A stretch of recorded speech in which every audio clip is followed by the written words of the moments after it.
And I thought I'd do a haiku trilogy just to break the ice. This is called Pet Names. He calls her Yum Yums. She calls him Cutie Wootie. Now just bastard, bitch. It's been one of those days when the mirror smiled back and the wardrobe reached out and said, "Wear this, it suits you."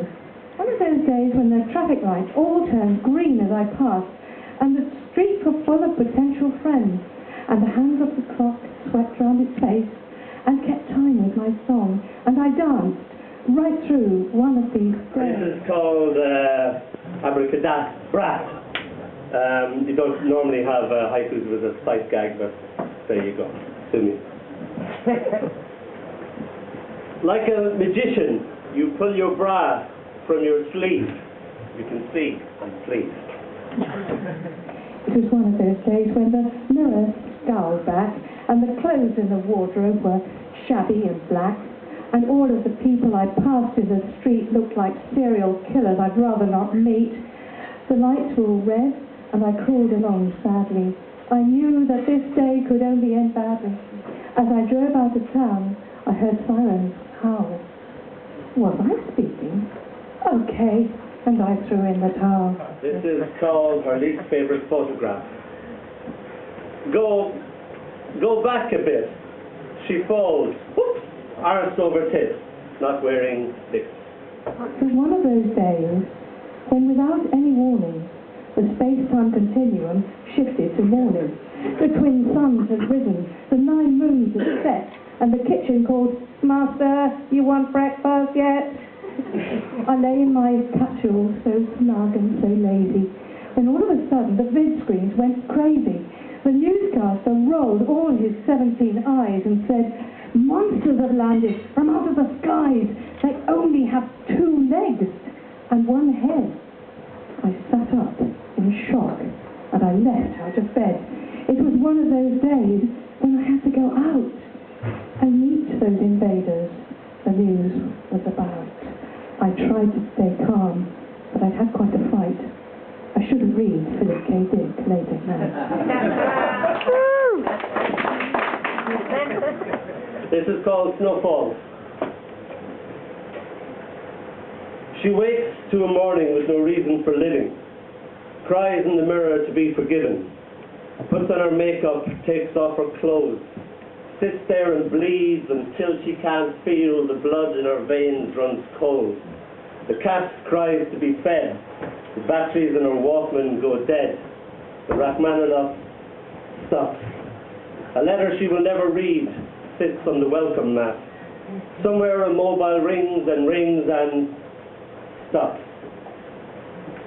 A member of a minor political party looking for her vote rings on her doorbell twice, slips on the ice and ruins his coat, curses. A man laughs at another man's joke. It's a big laugh, he's a big bloke. Laughter invades the square. There's a chill in the air. Her best friend calls on her to go on a blind date. She doesn't hear. Snow, snow, snow falls. Thank you. I have here in my possession a poem called The Smell of Purple from my little girl Tilly. Smell of purple. She says she can smell yellow. She says she can smell blue, despite not being able to spell either colour.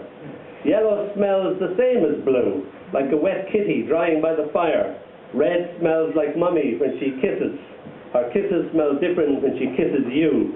Then she smells like flames with little orange tips. Purple is my favourite smell. It smells just like a magic spell. I kiss her goodnight like violets, only lighter, with little flecks of purple scattered here and there. This is the sad tale of Michael, who was an awful flirt. Michael was an awful flirt. His charm was legendary. It hurt his steady girlfriend when she saw the way he always hoped to score. One night, as Mike was chatting up a girl called Anna, whose bra cup was 32 and double D, his girlfriend told him, "Don't you see? If you go on, my plan is this. I'll have to shoot you. I won't do it.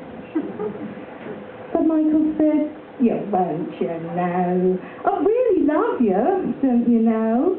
He carried on to flirt some more. His girlfriend, feeling very sore, like Cupid, took a bow and arrow, aimed, shot, and his escape was narrow. Her shot did not go through his heart, but rather lower. It did smart, and now his voice is quite high-pitched. His girlfriend's dating Anna. Bitch, says Michael, how on earth was I to know that both the girls were bi? And the moral of that is, a bitch in the hand is worth two birds in each other's bushes.